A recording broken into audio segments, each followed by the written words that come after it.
Avant de commencer la vidéo, je tenais à vous dire que c'est la première fois que je fais ce format de vidéo, du coup, ne prêtez pas attention à la qualité de celle-ci, même si j'ai mis tout mon cœur, voilà, bonne vidéo. Bonjour tout le monde, aujourd'hui on va parler d'un jeu, Octogone, sorti officiellement le 3 juillet 2023. C'est un jeu de combat 1v1 qui reprend l'univers de nos rappeurs préférés. L'annonce a été au Zénith pour le 420. Bref, la vidéo d'aujourd'hui se porte sur ce jeu, mais sur une autre annonce qui a été faite il y a quelques semaines sur un concours en collaboration avec Kilogramme pour celui qui allait le plus haut dans le classement. Pendant une semaine, on a joué au jeu nuit et jour. Voilà, donc le poteau, il en a plus rien à foutre là, il est glitché, la cam là, c'est... Et évidemment, au bout d'un moment, on avait envie d'essayer de speedrun le jeu. Mais pour vous expliquer ce qu'on a voulu speedrun, il faut qu'on vous parle du mode mission. C'est un mode qui est sorti il y a environ 4 mois. Dans celui-ci, tu incarnes ton rappeur préféré dans un jeu de combat à la troisième personne, style GTA-like, où ton personnage doit survivre à des vagues d'ennemis pour arriver jusqu'au boss final, Savage Toddy. C'est ce mode-là qui va nous intéresser car il nous fait obtenir plus d'XP que des combats en 1v1. Le début du concours était le mardi 9 janvier jusqu'au 15 janvier. Dans cette fourchette de temps, nous avons trouvé différents glitches, bugs et autres optimisations qui pourraient nous aider à speedrun notre mode mission. Donc évidemment, je vais vous expliquer tout aujourd'hui. Cette vidéo s'adresse aux gens qui ne connaissent pas le jeu, comme aux développeurs eux-mêmes pour qui savent les différents glitches, mais tout serait expliqué pendant la vidéo, ne vous inquiétez pas. On est sur iPhone, du coup la version qu'on avait n'était pas celle à jour, donc pendant la vidéo, on va changer de version, car on a réussi à avoir une version du projet sur Android. Donc le placement des boutons va changer, et le nom aussi, mais ne vous inquiétez pas, encore une fois, tout sera décrit. Il y a deux styles de gameplay que vous pouvez avoir dans le jeu, le style manette ou le style téléphone. On dirait pas comme ça, mais ce choix impactera beaucoup vos sessions de jeu. Parlons d'abord des contrôles à l'écran. On a 4 boutons et 2 sticks. Donc on a d'abord le stick qui nous permet de nous déplacer, le stick gauche, et on a le stick droit qui nous permet de bouger la caméra et de frapper. On a le bouton garde qui nous permet de nous protéger des attaques des ennemis qui dans le jeu s'appellent les workers. On les appellera donc tout le long de la vidéo comme ça. On a le bouton esquive qui nous permet de faire une roulade avec une inclinaison du stick. On a le bouton combo qui nous permet de faire, comme le nom est dit, un combo sur plusieurs workers différents. On a ici un bouton qui va changer selon les versions, mais dans sa première version, c'est un bouton qui fait viseur et heavy attack. Si vous appuyez dessus, il va viser l'ennemi le plus proche de vous, et si vous rappuyez dessus, il lancera une grosse attaque. Ce bouton sur les dernières versions a été changé par le bouton patate de forain qui lui va vous faire juste faire une grosse attaque. Maintenant parlons des contrôles manettes. Voici les contrôles. Ce menu est disponible juste après la cinématique au moment où le compteur de kill est affiché en début de partie en appuyant sur le bouton option de votre manette. Ce menu a été trouvé sur la version 1.10 sur iPhone et malheureusement on ne l'a pas trouvé sur les dernières versions sur Android. Du coup nous retrouvons nos attaques mais maintenant sur deux boutons différents. Nous avons du coup le stick droit et le bouton B. Le bouton B qui est assigné à deux attaques différentes, les jabs si on appuie de manière rapide et heavy attack ou patate de forain si on appuie longtemps. La garde se retrouve sur Y et esquive sur le bouton X. On retrouve les combos sur le bouton A et la visée sur le bouton ZL.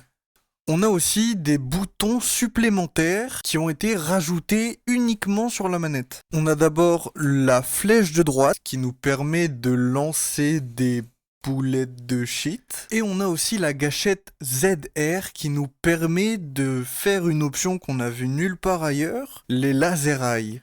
Donc tout est dit dans le nom, c'est des yeux laser, mais c'est pas n'importe lesquels, c'est ceux que Savage Toddy, le boss de la mission, a quand on le combat. La plupart des bugs qu'on a trouvés sont avec ce laser. Ce laser fait déjà des dégâts, mais aussi stun l'ennemi qui est visé par le laser. Donc oui, si tu avais une manette, tu étais avantagé. Pardon les devs. Maintenant que nous savons ça, après un bon 5 heures de jeu, nous avons constaté que notre rythme était bien trop lent et qu'on devait trouver des optimisations, donc on s'est focalisé sur la moindre chose qui ne se passait pas comme prévu.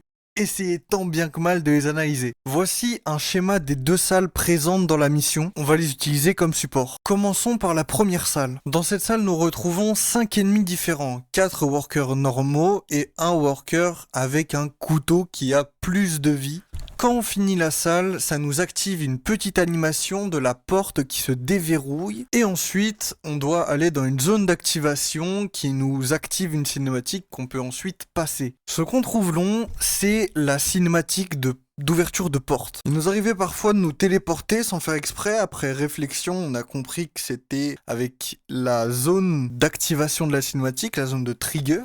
Mais on arrivait à activer cette cinématique alors qu'on était de l'autre côté de la salle. Quand on s'en est rendu compte, on s'est dit que c'était évidemment pas normal et que il y avait quelque chose qui provoquait ça. Enfin moi je vais pas tourner autour du pot, le laser nous permet de nous téléporter vers l'endroit de la cinématique. Comment est-ce que ça fonctionne? Alors ce sont des spéculations, mais dans le jeu il n'y a aucune attaque à distance sauf les boules de shit, mais on va pas les prendre en compte. Donc on estime que le laser en fait utilise une hitbox d'un coup au corps à corps pour infliger ses dégâts. Pourquoi on croit ça? Parce que le laser peut activer des cinématiques de finish, comme avec des jabs ou des combos, mais on y reviendra plus tard dans la vidéo. Il stunt aussi les workers en boucle, ce qui pourrait faire croire que c'est un coup qui reste sur le worker, comme si le modèle était bloqué dans une position. Donc on estime qu'il y a un modèle au point A qui peut se déplacer et un modèle au point B qui lui inflige des dégâts au worker. Ce deuxième modèle n'est pas touchable et est invisible,